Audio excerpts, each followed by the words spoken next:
ఏపీలో ఇద్దరు డిప్యూటీ సీఎంలకు 2 టార్గెట్లు ఇచ్చారు సీఎం. ఇప్పటిదాకా ఎలా ఉన్నా ఇప్పుడు వారు ఆ లక్ష్యాలను ఛేదించాల్సి ఉంది. డిప్యూటీ సీఎంల హోదాను అనుభవిస్తున్న వారు తమ లక్ష్యానికి చేరుకోవడంపై దృష్టి పెట్టారు. ఏ మాత్రం తేడా వచ్చినా వారిద్దరికీ ఇబ్బందులు తప్పవంటున్నాయి పార్టీ వర్గాలు. ఇంతకీ ఏంటో టార్గెట్?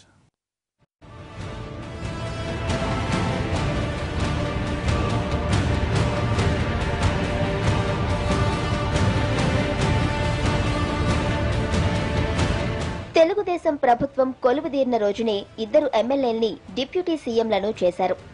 గతంలో తెలుగుదేశం ప్రభుత్వంలో ఈ డిప్యూటీ సీఎంల విధానం లేకపోయినా ఎన్నికల్లో ఇచ్చిన హామీల నేపథ్యంలో కాపు బీసీ నేతల్ని డిప్యూటీ సీఎంలను చేశారు.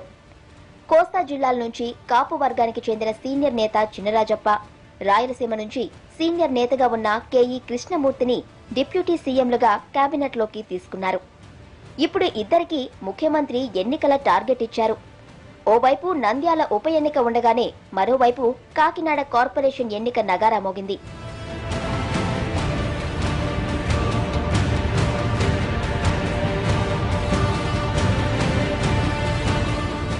నంద్యాల ఉప ఎన్నిక అధికార ప్రతిపక్షాలకు అత్యంత ప్రతిష్టాత్మకంగా మారింది.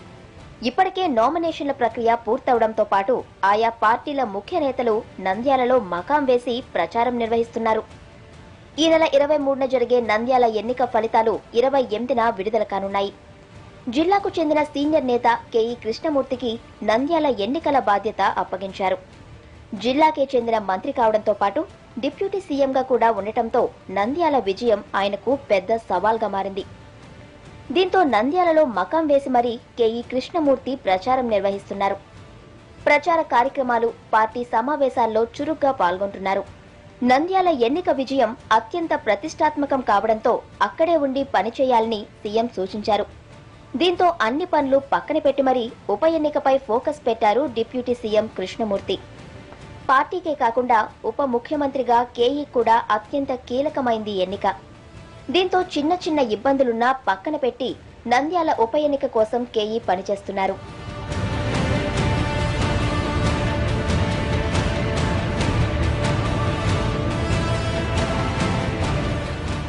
మరో డిప్యూటీ సీఎం చినరాజప్ప కూడా అనుకోకుండా ఎన్నికల టార్గెట్ వచ్చిపడింది.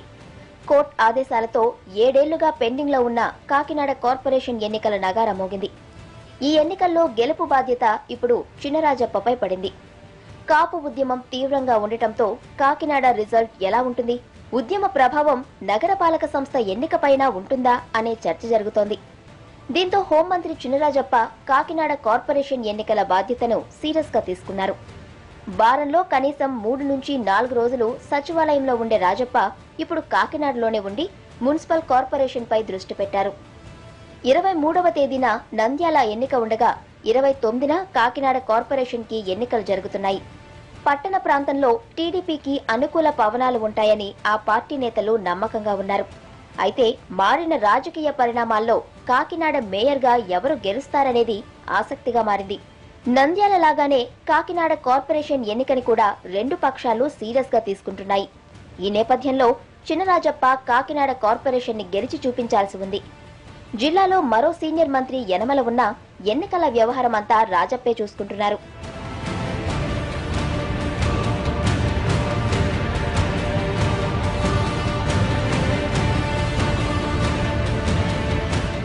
ఇటు నంద్యాల, అటు కాకినాడ కార్పొరేషన్ రెండింటినీ చేజిక్కించుకోవడం టీడీపీకి కీలకంగా మారింది. దీంతో డిప్యూటీ సీఎంలు ఇప్పుడు అదే లక్ష్యంతో పనిచేస్తున్నారు.